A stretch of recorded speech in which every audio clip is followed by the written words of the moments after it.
agradecer muito o convite que nos foi feito na pessoa do Mário Máximo e naturalmente também envolvendo aqui o professor Esmeraldo de Azevedo e na pessoa dele, o senhor magnífico reitor desta universidade e o senhor diretor também desta escola.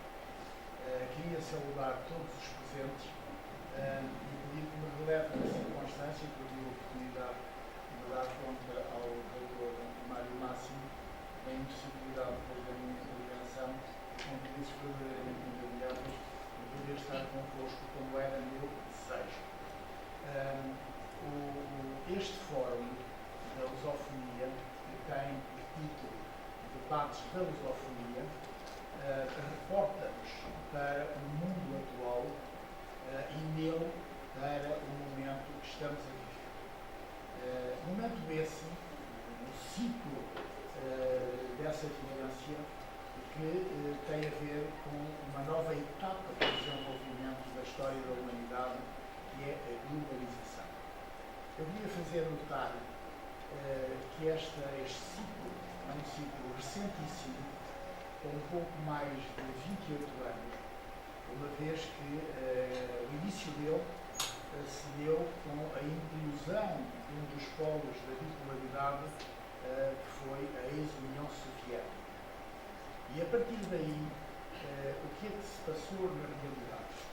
Passou-se que todos os países procuraram estudar o passo e as regiões também, no sentido de fortalecerem o seu crescimento demográfico, porque o princípio geral desta nova etapa económica é de que a quantidade gera a qualidade, quer do ponto de vista económico, quer do ponto de vista da própria realidade social. E o que é que nós assistimos, portanto, é que a União Europeia, que inicialmente de 6 países passou a 12, depois a 15, já vai hoje em 28 e agrega mais de 400 milhões de seres humanos num mercado aberto. De igual modo, na América do Norte foi criada, como sabe, a NAFTA, que agrupa o México, o Europeu, os Estados Unidos e o Canadá. A mesma situação no Mercosul, com a reunião do ponto de vista institucional de vários países da região, incluindo o próprio Brasil, e isso também ocorreu na ASEAN.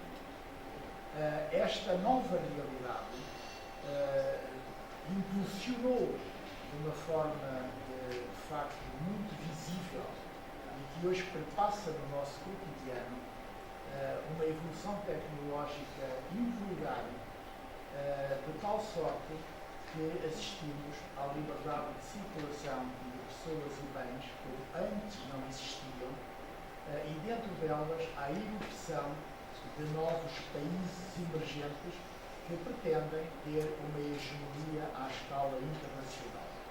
É o caso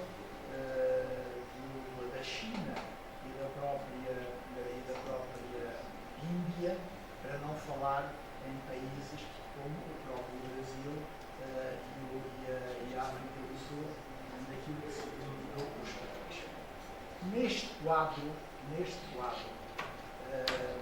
novo, completamente novo, nós assistimos cedo à irrupção de uma crise de proporções inteiramente desconhecidas, que ocorreu em 2008, que não tem paralelo em nenhuma outra crise anterior, porque as outras crises anteriores existentes, nomeadamente aquela que, do ponto de vista económico, assolou os alicerces dos países mais desenvolvidos, inclusive dos Estados Unidos, nós, nessa altura, vivíamos num mundo bipolar.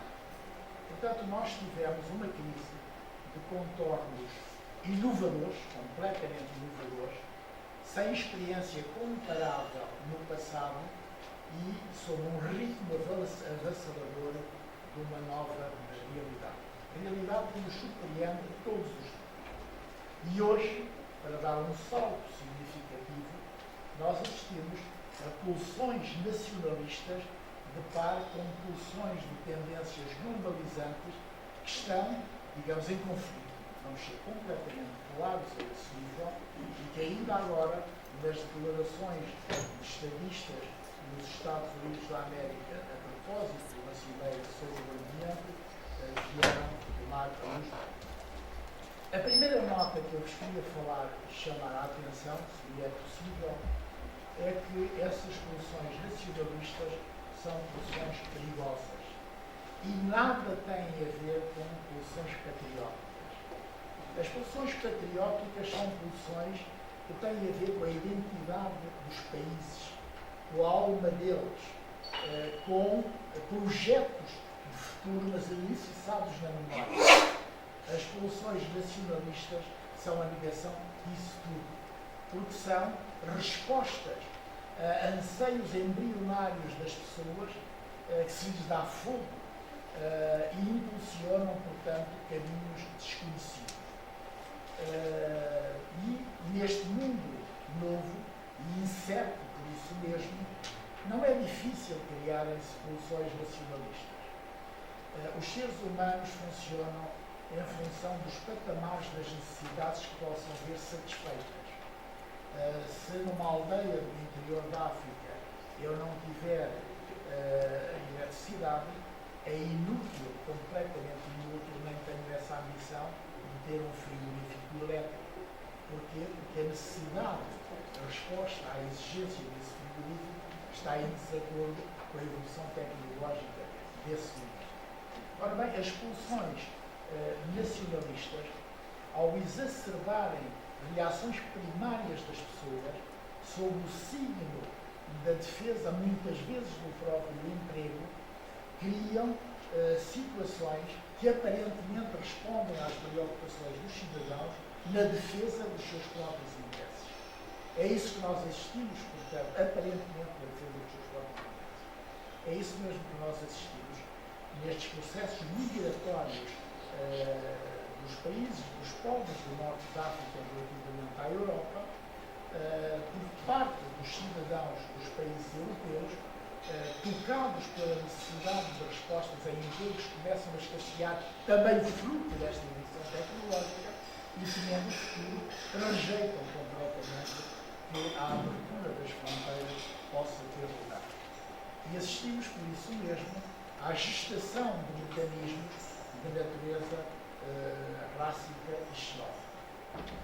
É preciso termos isto muito em atenção pela razão que eu daqui a pouco já vos vou referir quanto à importância do papel da lusofonia neste domínio do racismo e da xenofobia. É porque o racismo e a xenofobia, mas sobretudo o racismo, têm uma base da natureza económica, completamente económica. Nós sentimos isso no dia a dia. Cidadãos de diferentes etnias que coabitam em bairros pobres. Vamos dar o exemplo do bairro da Cova da Moura. Independentemente da cor da pele, eles são interpretados pelos demais cidadãos como os cidadãos que vivem na Cova da Moura, independentemente da cor da pele. Mas se no meu prédio, que é um prédio relativamente moderno, no centro da cidade de Lisboa, viverem como vivem cidadãos não europeus, com um estatuto social credível e reconhecido, esses cidadãos são tidos pelos demais cidadãos como cidadãos iguais.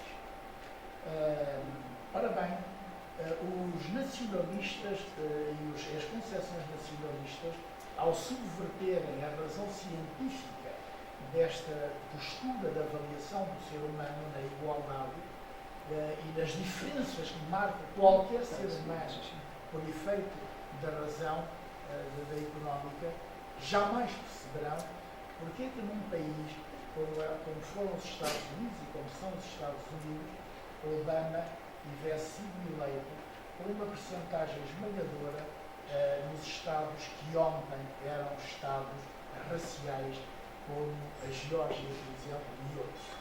Porquê? Porque a dimensão estadunidense adquiriu uma dimensão tal à escala planetária que era absolutamente fundamental que houvesse também respostas para a maioria da população do novo ciclo em que se tinha entrado e para a afirmação dos próprios Estados Unidos. É por isso que vocês assistem hoje, por exemplo, na África do Sul, exatamente pelas mesmas razões económicas, é que a população negra sul-africana, ou parte dela, encetou uma cruzada contra cidadãos da sua própria cor, que alegadamente, por serem estrangeiros, estão a roubar os empregos. São cidadãos moçambicanos, nigerianos, da Serra Leoa, da Tanzânia e por aí fora. Portanto, a razão da xenofobia aqui é exatamente aquela que eu enunciei relativamente às causas dessa ocorrência noutros países europeus relativamente à destinação da propaganda. Neste mundo global e aberto, portanto, de movimentação de pessoas e de bens, é absolutamente decisivo nós termos consciência que não temos medo do papel da lusofonia. Eu peço desculpa, se for possível fazer um copo de água, agradecia. Está bem?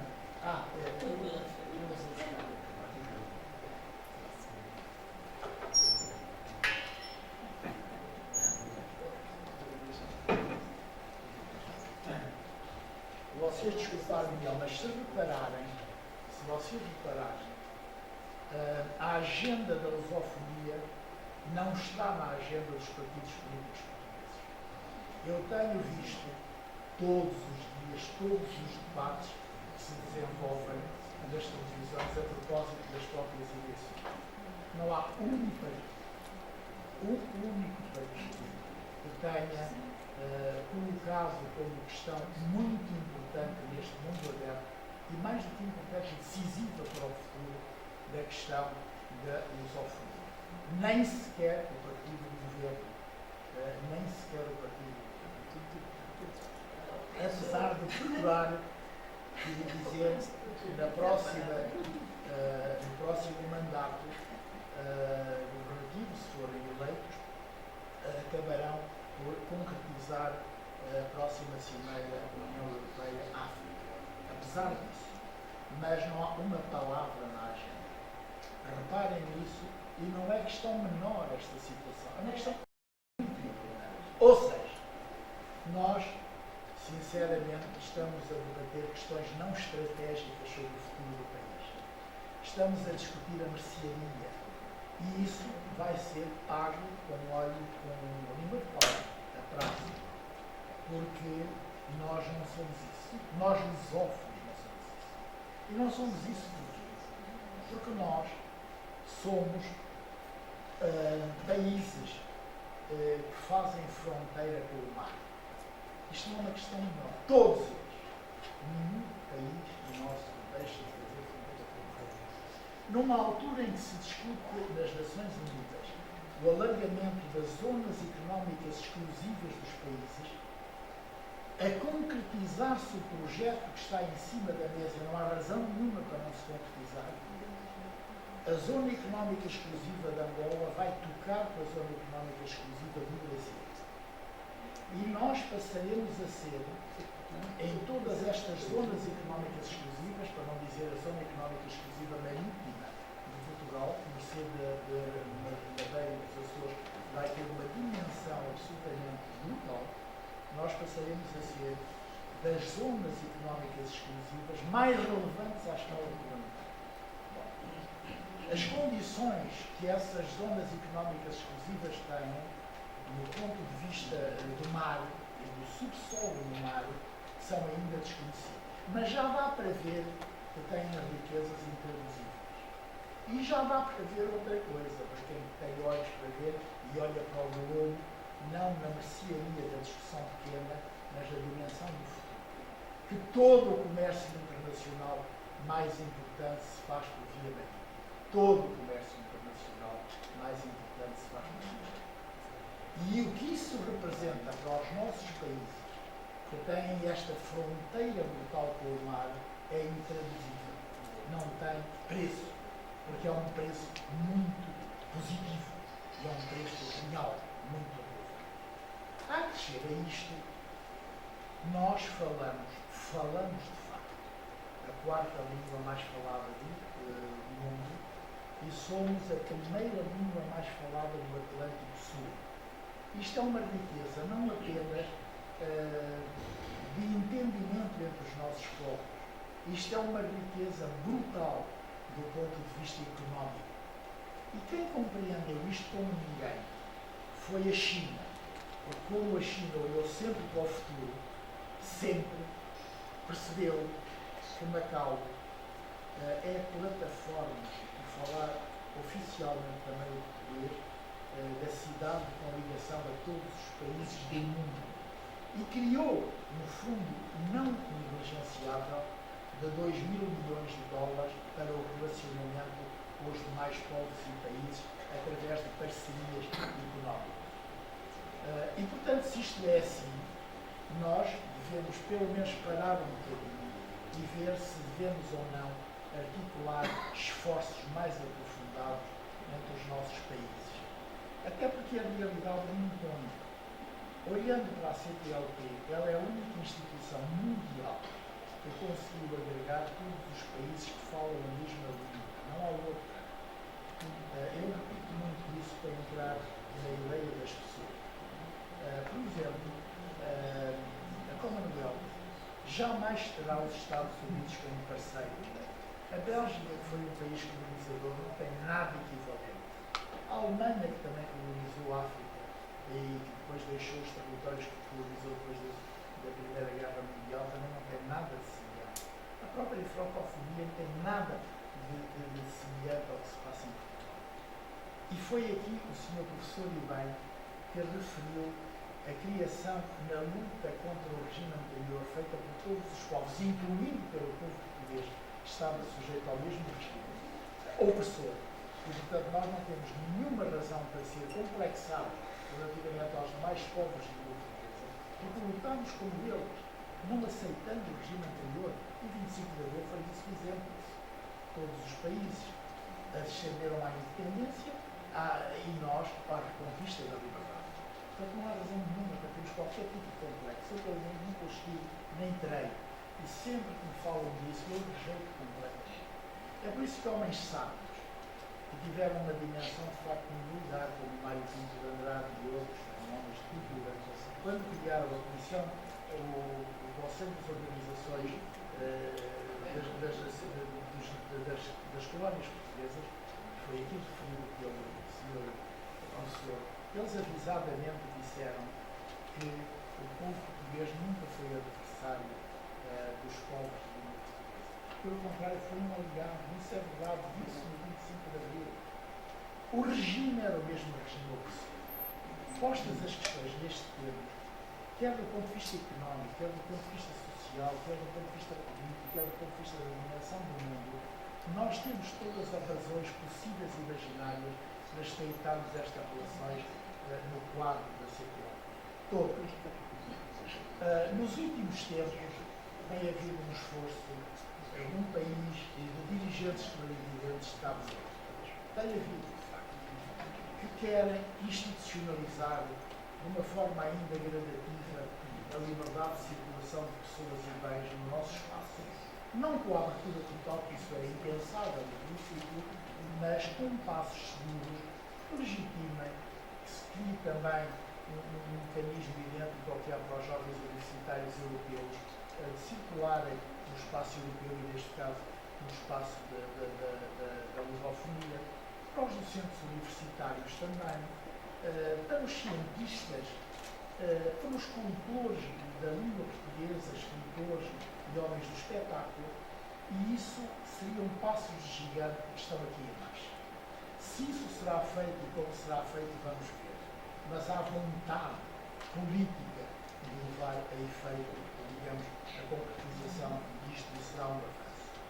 Para além destas questões, como o mundo hoje ergueu a economia como um fim em si mesmo e não como um instrumento da política, eu ainda assim queria recordar certos valores percentuais do que nós representamos no mundo. Para além da primeira língua mais falada do Atlântico Sul, o que significa que todas estas situações que se passam no Golfo da Guiné, os atentados que se lá são realizados aos barcos que passa por ali ou anda-se mal. Nós temos uma palavra a dizer sobre isso. E nós temos que ser exigentes na comunidade internacional e dizer não. A resposta da segurança do Atlântico Sul passa também por Portugal. E passa, de facto, por Portugal. Ou devia passar. Porque isto é uma responsabilidade da comunidade internacional. Mas, para além disso, nós temos 4% da terra arável do ouro. Nós temos praticamente também 4% do produto interno bruto que se produz à escala planetária. Nós pertencemos a espaços diversificados de instituições económico-políticas internacionais, desde logo na União Europeia, já vos falei do Mercosul, mas também da SADC e por aí fora. E, portanto, os nossos espaços não se limitam aos países que somos, integram outros países e, portanto, as respostas neste mundo global podem aqui ser verdadeiramente fantásticas. Nós falamos, claro que a língua mais falada do mundo, somos mais de 250 milhões de falantes a fazer. Ora bem, para sintetizar tudo o que eu vos disse, eu digo-vos o seguinte: é necessário vontade política acrescida para pressionarmos a partir da sociedade civil, os dirigentes dos nossos partidos e países a perceberem aquilo que é óbvio e basta pegar nos louros, que seja redondo, e nós percebemos imediatamente. Isto deve ser mais que nós. Mas há aqui um corte de gerações complicado. Eu posso-vos falar assim porque eu sou do tempo dos Mários de Andrade e dessa gente toda que eu conheci, que respeitei, que aprendi e, digamos, sem nenhum desfavor para a juventude, porque a juventude é o futuro, nós temos que fazer um cruzar de gerações. E isso não se está a fazer. E, portanto, deixa de haver memória daquilo que eu estou aqui a transmitir. E ao deixar de haver memória, há um corte. E tudo parece ser guiado para se saber se as pensões vão ser aumentadas 1%, 2%, 3%, ou se os salários em Portugal vão crescer tanto, ou se o salário mínimo nacional quanto é que vai crescer. Não se passa disso. Isso é importante, claro que é, porque isso tem a ver com a vida das pessoas. Mas na história dos países e do futuro, isso é pouco, porque não se vê um rumo de marcha. Nesse rumo de marcha, para terminar mesmo, eu não vos falei da questão do racismo e da xenofobia por acaso. Os nossos povos e países interiorizaram experiências à escala planetária que eles próprios construíram uma concepção humanista e tolerante de estarmos no mundo. E nós temos aqui uma palavra muito importante a dar nesse domínio, que vai ser crescentemente atual no mundo. Vai ser crescentemente atual no mundo. Nós, relativamente à União Europeia, e os outros países relativamente às demais zonas onde se integram. Eu, por exemplo, desculpem, a reflexão não é profunda, mas é só para fazer um flash. Aquilo que se está a passar, por exemplo, em Angola, da mudança, não obstante as incertezas de todos os países da África Austral, apesar de tudo, o mais estável é Angola. E não é possível nenhuma potência, nomeadamente os Estados Unidos, olhar para este país sem dizer: é melhor preservarmos a estabilidade ali e que o civil também, que o elemento dissuasor e transmissor da estabilidade dos outros. Não quero ir mais longe, mas pensem nisso. Porquê? Porque as grandes potências pensam nestas situações. E, portanto, nós temos aqui um espaço de defesa da tolerância, do humanismo, de uma concepção cultural que temos de sobra em todos os países, capaz de influenciar rumos novos. E estamos a perdê-los também. É por isso que esta liberdade de circulação de pessoas e bens, embora gradativa, é muito importante. Por outro lado, a língua é um fator económico fundamental. Nós falamos a terceira língua mais utilizada nas redes sociais à escala planetária. Ouviram? A terceira língua mais utilizada. E isso é o futuro. Isso é o futuro. E somos os países, todos nós, de ligação com a Europa e a América Latina. E, particularmente, Portugal tem aqui um papel não negligenciável junto da União Europeia para reforçar esta relação da África com a América Latina e com a Europa. Tem mesmo um país que possa fazer. Depois da primeira, quando nós, nas duas notas finais, quando nós entramos para a União Europeia, tivemos dois comissários que tiveram a relação com os países ACPs, porque nós pegámos nessa bandeira. Nunca mais houve nenhum português que fosse comissário para as relações com os países ACP, ou seja, África, Caribe e Pacífico. Agora estamos mais preocupados em saber se os fundos estruturais nos vêm para nós. Não temos a visão global das coisas. Em segundo lugar, fomos o país que criou a primeira cimeira União Europeia-África com o Dr. Jaime Gama enquanto Ministro dos Negócios Estrangeiros, sendo o primeiro-ministro o Dr. Engenheiro António Guterres. A seguir a esse impulso, realizaram-se mais seis cimeiras, nenhuma promovida por nós.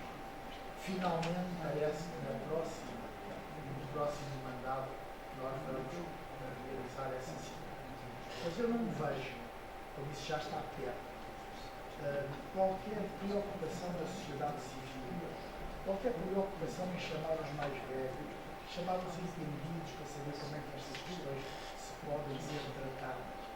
E como vos disse, não há futuro sem memória, apesar da juventude ser a garantia do futuro. São, digamos, observações esparsas. Isto é um tema que a todos nos é muito caro.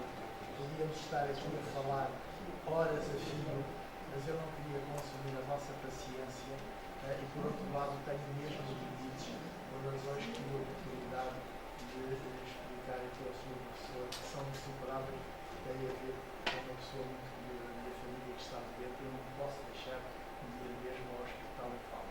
Muito obrigado por tudo e parabéns ao Mário Máximo, parabéns ao Sr. Professor e a esta universidade. E cumprimentei todos, porque não ia cumprimentar o Sr. Ex-Conselheiro de Estado, o Sr. Ex-Presidente do Instituto Camões e atual Presidente do Instituto da América Latina, o Tony Checa, ex-deputado, todos somos exceto aqui o Sr. Professor e a Sra. Que são atuais. E são jovens também. Muito obrigado por tudo.